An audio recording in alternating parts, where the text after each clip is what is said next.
Baik Bapak Ibu, kita mulai dan mohon izin untuk melakukan rekaman serta mohon izin untuk nanti kemudian di-upload ke YouTube dan kami share untuk di kementerian sebagai tanda bukti bahwa kami telah melakukan penyimbasan di SMA Negeri 1 Sendawar. Baik Bapak Ibu, Assalamualaikum warahmatullahi wabarakatuh dan selamat pagi. Terima kasih atas kehadiran Bapak Ibu untuk mengikuti kegiatan pengimbasan yang kami adakan, yakni saya, Desi Susanti, dan Bu Aini Rahman. Di mana kegiatan pengimbasan ini sebagai tindak lanjut dari kegiatan BIMTEK Asesmen Nasional yang diadakan oleh Kementerian Pendidikan dan Kebudayaan. Serta sebagai kontribusi positif kami terhadap sekolah, harapannya dengan melakukan pengimbasan ini, kita sesama rekan guru di SMA Negeri 1 Sendawar, serta tenaga kependidikan memiliki pemahaman yang sama terkait dengan asesmen nasional ini, dan kedepannya kita bisa lebih siap lagi untuk mempersiapkan asesmen nasional yang akan dihadapi oleh tidak hanya oleh siswa, tetapi juga guru dan kepala sekolah. Jadi, apakah asesmen ini sama dengan ujian nasional? Nanti kita akan belajar bersama pada hari ini berkaitan dengan pengimbasan yang kami lakukan. Baik Bapak Ibu, sebelum kita mulai untuk berbagi informasi berkaitan asesmen ini, marilah kita bersama-sama berdoa. Silakan berdoa menurut agama dan kepercayaan masing-masing.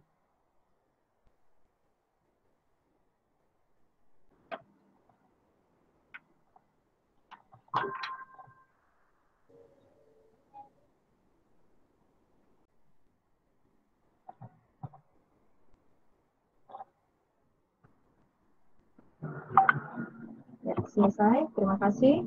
Di sini ada Bu Aini, Bu Lina, Bu Nisa, Bu Lydia, Bu Tuti, Bu Erni, dan Bu Elsa. Terima kasih untuk kehadirannya. Mohon izin untuk melakukan share screen.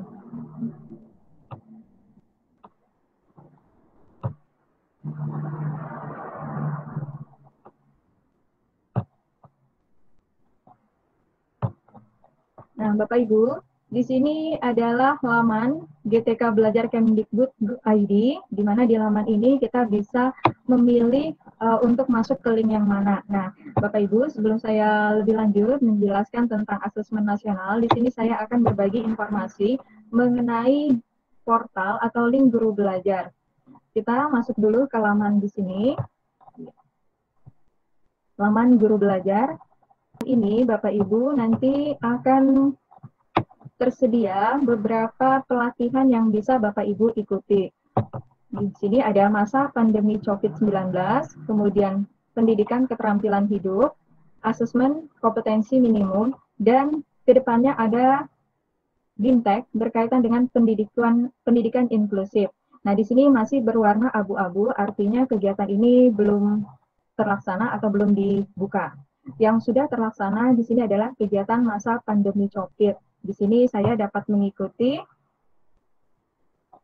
tapi ini sudah lewat. Nah, kalau kita mengikuti kegiatan di sini, yang salah satu di antara kegiatan masa seri belajar ini, nanti kita akan mendapatkan sertifikat. Jadi, Bu Aini nanti bisa dapat sertifikat, dan di sini contoh sertifikat-sertifikat yang bisa kita unduh sesuai dengan yang kita ikuti. Karena di sini saya mengikuti 2 tahap, dan tahap ketiganya di sini adalah melakukan pengimbasan kepada MGMP, maka MGMP saya pun mendapat sertifikat. Jadi nanti sekolah kita yang di sini, sekolah kita akan mendapat piagam atau sertifikat seperti itu pula. Nah, di sini asesmen kompetensi minimum. Nah, ini yang sedang kami ikuti. Nah, di sini asesmen kompetensi minimum. Jika Bapak Ibu mengikuti asesmen kompetensi minimum, nanti di sini ada pilihannya untuk bergabung. Karena di sini saya sudah tuntas, maka di sini tulisannya adalah tuntas. Nah, di sini sudah tuntas 100%. Nah, ketika kami melakukan penyembasan ini, bila sudah selesai, maka diupload ke YouTube dan link tautannya dimasukkan di sini. Sertifikat nanti akan diperoleh di sini. Jadi jika teman-teman mengikuti kegiatan seri belajar ini. Nanti di sini ada pilihan sertifikatnya bila teman-teman sudah tuntas mengikutinya, nanti sertifikatnya dapat diunduh di sini. Baik teman-teman, Bapak Ibu, demikian untuk perkenalan mengenai seri belajar yang diadakan oleh Kementerian Pendidikan dan Kebudayaan. Selanjutnya kita akan berbagi informasi mengenai asesmen nasional yang kami ikuti. Mohon izin untuk melakukan share screen kembali.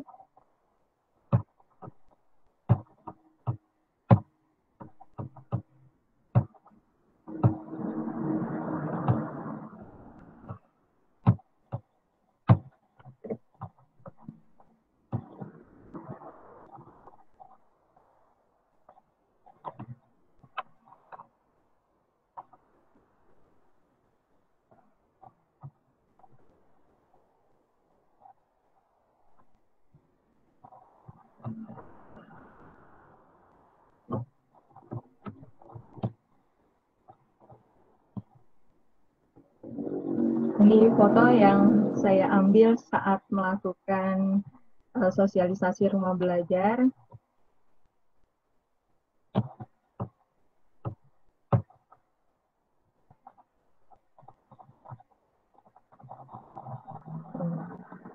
Nah, tujuan kegiatan ini adalah untuk menjawab berbagai persoalan guru dalam menghadapi asesmen kompetensi minimum, diantaranya berkembangnya miskonsepsi tentang asesmen nasional, adanya malpraktek pembelajaran dalam melakukan persiapan menghadapi asesmen nasional.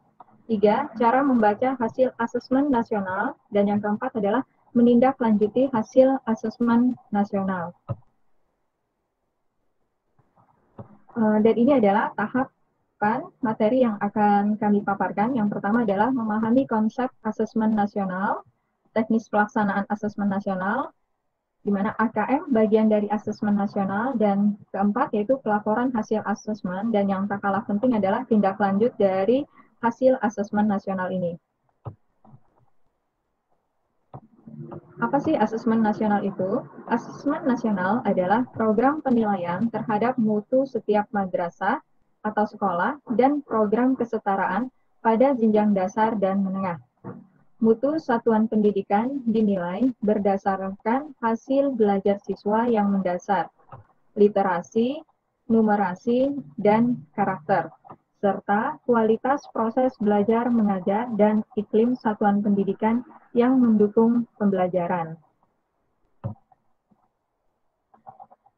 Nah, di sini manfaat dari asesmen nasional itu adalah untuk mengetahui potret atau kualitas dari pembelajaran yang dilaksanakan di sekolah sebagai umpan balik peningkatan kualitas pembelajaran di sekolah dan sebagai dasar penyusunan program peningkatan kualitas pembelajaran di sekolah. Jadi itu harapannya. Jadi hasil dari asesmen ini diharapkan sebagai gambaran bagaimana untuk kita, para guru, melakukan pembelajaran di sekolah. Jadi, dan tujuan diadakannya asesmen ini adalah untuk mengetahui perkembangan mutu pendidikan dari waktu ke waktu dan menunjukkan tujuan utama sekolah pengembangan, yaitu pengembangan kompetensi dan karakter siswa.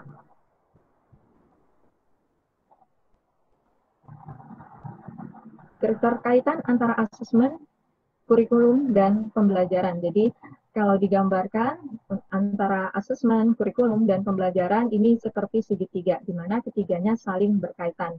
Dan hasil akhirnya atau puncak dari pembelajaran itu adalah hasil dari asesmen tersebut.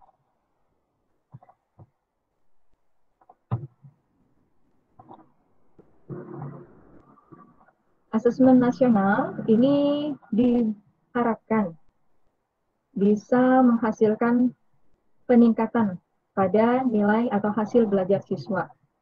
Diawali dengan menghasilkan informasi, kemudian perbaikan kualitas belajar dan mengajar. Asesmen ini didasarkan pada kecakapan hidup di abad ke-21 dan pada profil pelajar Pancasila. Kita masuk ke tahap berikutnya, yaitu teknis pelaksanaan asesmen nasional. Apa perbedaan antara asesmen nasional dengan tujuan nasional? Di sini perbedaannya, kalau dulu kita melaksanakan ujian nasional bertujuan yaitu untuk mengevaluasi capaian hasil belajar murid secara individu. Sementara asesmen nasional itu mengevaluasi mutu terkait sistem satuan pendidikan. Jadi kalau UN itu hasilnya untuk mengetahui kemampuan siswa, sedangkan asesmen nasional itu untuk mengetahui sistem satuan pendidikan. Jadi secara garis besar mutu di sekolah itu seperti bagaimana. Jadi itu untuk asesmen. Kemudian jenjang penilaiannya, kalau ujian nasional itu untuk SMP dan SMA. Tetapi asesmen nasional itu diselenggarakan dari SD, SMP, dan SMA, serta yang sederajat. Level siswanya, siswa yang mengikuti asesmen nasional itu kelas 5 SD, kelas 8 SMP, dan kelas 11 SMA. Sementara ujian nasional itu hanya pada kelas 12 dan kelas 9 atau tingkat akhir pada tiap jenjang. Nah, subjek siswa, jadi siswa yang mengikuti asesmen nasional ini itu survei tidak keseluruhan, artinya siswa dipilih secara acak, tidak semua siswa mengikuti. Sementara kalau ujian nasional itu semua siswa wajib mengikuti. Nah, untuk model soalnya bagaimana? Model soal ujian nasional kalau dulu pilihan ganda dan isian singkat untuk matematika ya. Nah, tetapi di asesmen model soalnya beragam.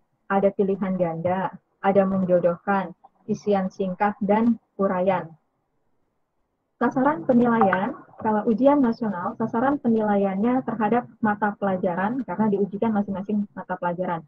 Sementara untuk asesmen nasional itu kompetensi literasi, numerasi, karakter, serta kualitas dan iklim satuan pendidikan yang mendukung. Metode penilaiannya, kalau dulu bisa menggunakan berbasis komputer dan kertas, kalau sekarang fokusnya hanya satu, yaitu pada sistem komputer. 3 instrumen utama pada asesmen nasional di sini. Jadi asesmen ini instrumennya 3. Yang pertama AKM yang sering atau sudah sering kita dengar ya, asesmen kompetensi minimal. Nah, ini terkait pada literasi membaca dan numerasi siswa. Numerasi itu hubungannya dengan berhitung. Kemudian ada survei karakter. Survei karakter di sini berisi sikap, nilai, keyakinan, dan kebiasaan yang mencerminkan karakter siswa. Dan yang ketiga adalah survei lingkungan belajar. Kualitas berbagai aspek input dan proses belajar mengajar di kelas dan tingkat sekolah. Kompetensi siswa, nah ini jadi tujuan asesmen ini berdasarkan pada kompetensi siswa, yaitu kompetensi yang diharapkan dari siswa itu adalah kecakapan hidup di abad 21 saat ini, dan berdasarkan pada profil pelajar Pancasila. Yang diharapkan dapat terukur melalui asesmen nasional berupa yang tadi, yaitu AKM, survei karakter, dan lingkungan belajar. Jika UN itu hanya siswa, tetapi untuk AN atau asesmen nasional, ini ada guru dan kepala sekolah. Dan ini pun dipilihnya secara survei, tidak keseluruhan guru. Dan yang menentukan pun bukan kepala sekolah atau guru siapa yang harus mengikuti, tetapi dipilih dari pusat secara acak. Jumlah responden yang akan mengikuti asesmen nasional ini untuk SD hanya 30 murid, yakni kelas 5. Untuk SMP hanya 45 murid atau 45 siswa di kelas 8. Kemudian SMA dan sederajat yaitu 45 murid di kelas 11. Jadi siswa kita yang saat ini di kelas 10, maka dia yang akan mengikuti asesmen nasional saat kelas 11 nanti, yang insya Allah jika tidak ada perubahan akan dilaksanakan di bulan Oktober 2021.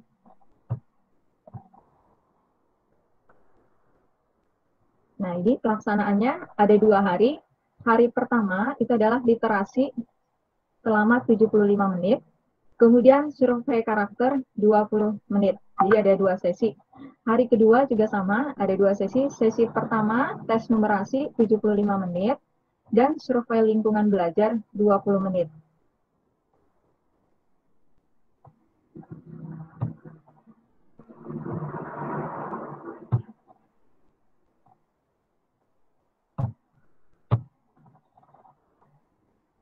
Nah, di sini tadi bentuk soal ada pilihan ganda, ada pilihan ganda kompleks. Pilihan ganda kompleks itu artinya dalam satu pertanyaan, kemudian ada beberapa opsi pilihan, boleh dicentang lebih dari satu pilihan. Nah, kalau pilihan ganda hanya satu pilihan, sementara pilihan ganda kompleks itu lebih dari satu pilihan. Kemudian ada menjodohkan, ada isian singkat, dan ada uraian.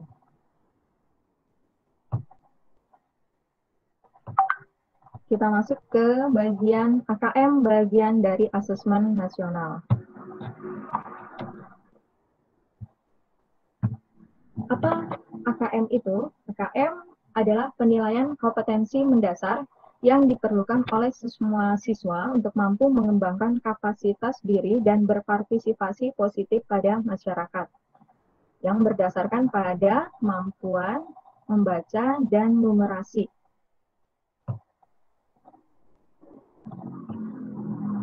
Komponen AKM di sini adalah literasi membaca, yaitu konten, proses kognitif, dan konteks.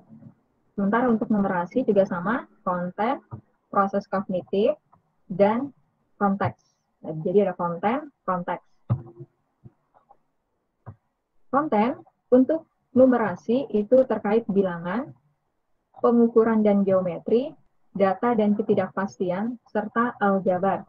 Sementara untuk literasi membaca itu ada teks informasi dan ada teks fiksi. Kemudian untuk proses kognitif ada tingkatannya, yaitu pemahaman, penerapan, dan penalaran. Kemudian untuk literasi membaca, proses kognitifnya ada level menemukan informasi, interpretasi, dan integrasi, serta evaluasi dan refleksi. Kemudian untuk konteks ada personal, sosial budaya, dan saintifik. Jadi bagaimana numerasi yang kita sering sebut dengan berhitung itu berhubungan dengan personal, sosial budaya, dan sains. Sementara untuk literasi membaca di sini konteksnya adalah sama, personal, sosial budaya, dan saintifik.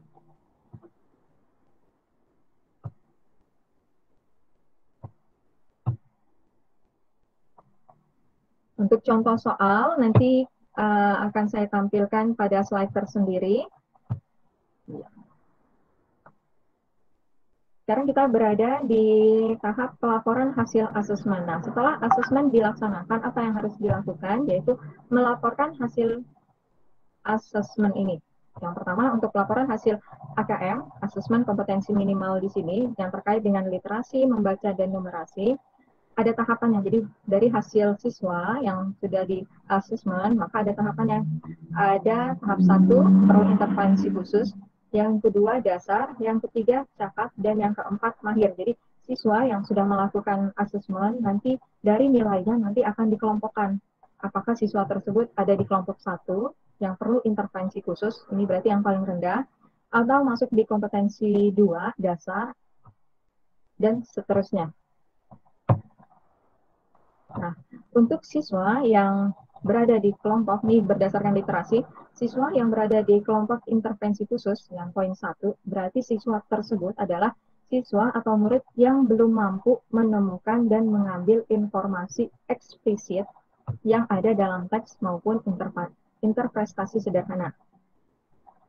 Untuk siswa yang dasar, berarti yang sudah lebih baik pemahamannya atau tingkat kompetensinya, yaitu siswa yang mampu menemukan dan mengambil informasi eksplisit yang ada dalam teks serta membuat interpretasi sederhana. Kemudian ada siswa cakap, yaitu yang mampu membuat interpretasi dan informasi implisit yang ada dalam teks, membuat kesimpulan, serta mampu mengintegrasi hasil beberapa informasi yang ada dalam teks.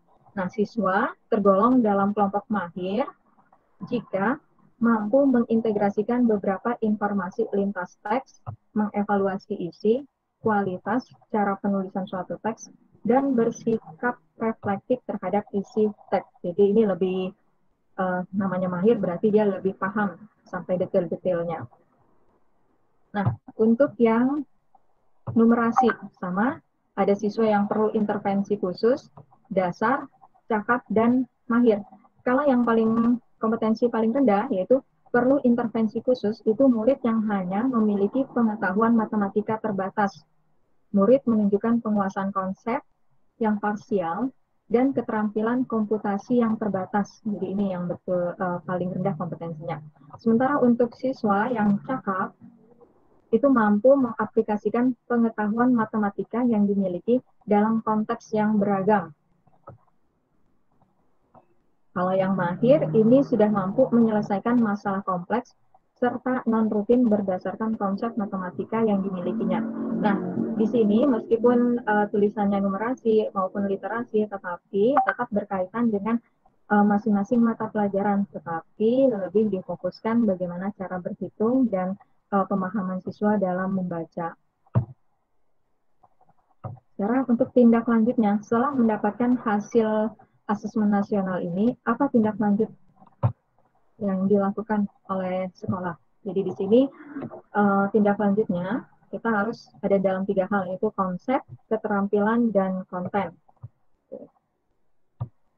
Kita di sini diharapkannya, di sini ada tertulis, dikatakan teaching the right level, artinya kita mengajar disesuaikan dengan kemampuan siswa. Jadi siswa yang berada di level 1, maka tugasnya itu berbeda dengan siswa yang berada di level 2 atau level 3 dan level 4, yaitu yang level mahir. Jadi yang dasar, siswa yang masih baru pemahamannya sederhana, itu tugas atau sistem pembelajarannya yang harus kita lakukan berbeda dengan siswa yang tingkat pemahamannya atau tingkat kompetensinya sudah di level mahir. Nah, tindak lanjut yang diharapkan adalah perubahan strategi pembelajaran. Di sini ada strategi pembelajaran berbasis kompetensi dan ada strategi pembelajaran berbasis konten. Selama ini yang kita lakukan lebih banyak pada pembelajaran berbasis konten, yaitu apa ciri-ciri dari pembelajaran berbasis konten? Pertama, berpusat pada materi pembelajaran. Kedua, belajar untuk cakupan materi. 3. Menjawab serangkaian pertanyaan tes berdasarkan topik. 4. Pembelajaran kurang atau tidak terkait dengan konteks kehidupan nyata siswa. Yang terakhir adalah orientasi pada nilai akhir. Jadi kita lebih fokus bagaimana siswa kita itu dapat menyelesaikan materi yang kita berikan dan menjawab pertanyaan yang kita berikan. Dan itu semuanya berdasarkan pada teks atau konten. Nah, sementara dari hasil asesmen itu diharapkan pembelajaran yang kita lakukan adalah pembelajaran yang berbasis kompetensi, yaitu berpusat pada kebutuhan. 2. Belajar untuk pemahaman konsep dan keterampilan. Jadi siswa tidak hanya fokus untuk menjawab pertanyaan, yaitu pada kognitifnya, tetapi bagaimana siswa itu memahami makna atau manfaat dari pembelajaran yang kita lakukan. Kemudian mereka juga punya keterampilan. Yang ketiga, menunjukkan kinerja dengan menerapkan konsep. Yang keempat, pembelajaran terkait dengan konteks kehidupan nyata siswa. Dan yang kelima adalah orientasi pada proses dan penguasaan kompetensi. Jadi tidak hanya berdasarkan pada nilai akhir, tetapi di sini adalah bagaimana sistem penilaian yang kita lakukan itu adalah berorientasi pada proses. Artinya pada saat pembelajaran di dalam kelas, meskipun bukan ulangan, kita tetap diharapkan memberikan penilaian bagaimana siswa bersikap, kemudian bagaimana dia menjawab pertanyaan, atau menanggapi pertanyaan yang diberikan oleh temannya. Nah, di situ kita diharapkan bisa memberikan penilaian proses.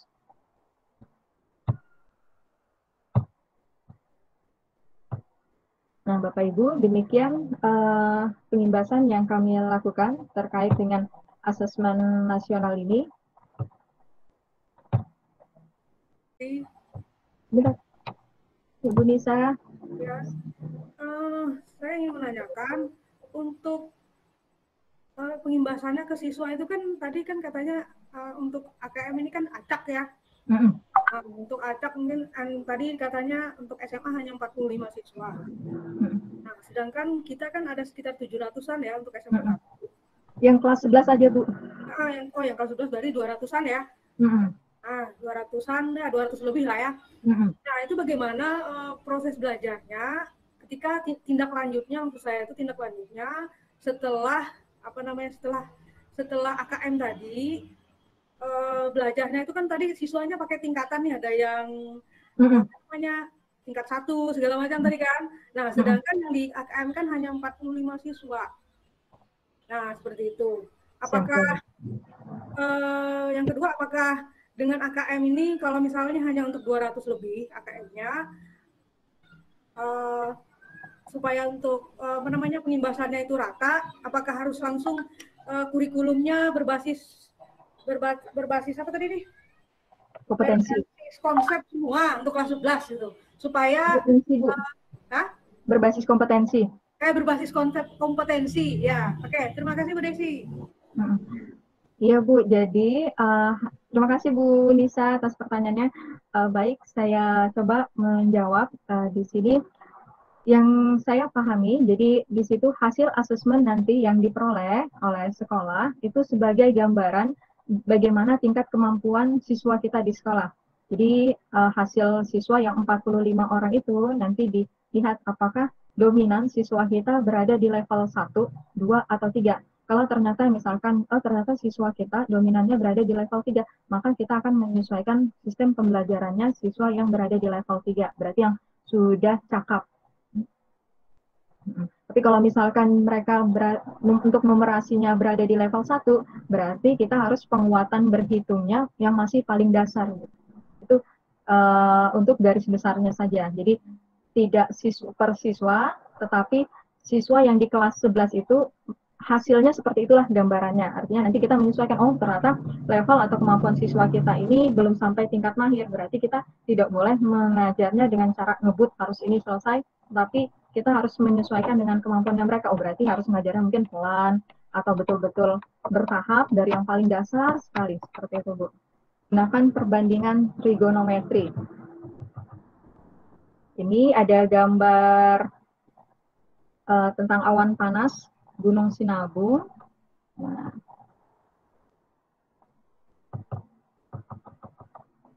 jadi, Badan Geologi Kementerian ESDM dan Mitigasi Bencana Geologi Sumatera Utara sedang mengamati ketinggian letusan awan Gunung Sinabung pada hari tersebut. Nih, aduh, goyang-goyang. Puncak gunung terlihat pada sudut elevasi 30 derajat, sedangkan puncak letusan awan panas terlihat pada sudut elevasi 60 derajat. Jadi di sini ada sudut 60 dan ada sudut 30 di bagian sini. Oke, paling ujung. Diketahui tinggi Gunung Sinabung adalah 2.460 meter dan terjadi kesalahan dalam mengukur sudut elevasi. Besar sudut elevasi untuk melihat tinggi erupsi seharusnya adalah 50 derajat. Akibat kesalahan ini, maka tinggi erupsi gunung sebenarnya lebih tinggi atau rendahkah bila dibandingkan dengan tinggi erupsi yang didapatkan dari sudut elevasi semula? Beri alasannya. Nah, di sini kita bisa ketahui soal yang dibuat itu berdasarkan fakta atau kenyataan dalam kehidupan. Oh, ada nih. Ya, Bu. Terima kasih Bu ya informasinya. Sama-sama Ibu. Nanti kita diskusi lebih lanjut Bu Nisa. Berbagi informasi Bu Nisa. Baik, bagaimana Bapak Ibu, Ibu-Ibu yang lain? Cukup ya? Baik, Ibu, ada Bu Aini masih dengan Bu Nisa, Bu Elsa, Bu Lydia, Bu Tuti, Bu Lina, dan Bu Erni. Demikian pengimbasan asesmen yang kami lakukan. Mudah-mudahan asesmen atau pengimbasan yang kami lakukan ini bisa bermanfaat bagi kita semua dan bagi sekolah khususnya agar kita mendapatkan pemahaman yang sama dan kita bisa lebih siap untuk menghadapi asesmen nasional yang insya Allah dilaksanakan bulan Oktober karena harusnya di bulan Maret ini, tetapi mungkin melihat kondisi saat ini jadi asesmen yang harusnya dilaksanakan bulan Maret diundur menjadi bulan Oktober. Baik Bapak Ibu, jika tidak ada pertanyaan, saya ucapkan terima kasih. Saya dan Bu Aini mengucapkan terima kasih atas kehadiran Ibu-Ibu semua untuk mengikuti pengimbasan yang kami lakukan. Mohon maaf bila ada salah kata. Dan sekali lagi mohon izin untuk memberikan atau men-share video ini nanti ke link YouTube. Oke, kami tutup dengan mengucapkan Alhamdulillah. Terima kasih. Assalamualaikum warahmatullahi wabarakatuh. Dan selamat pagi. Terima kasih. Ya, boleh nggak apa-apa di lift, Bu.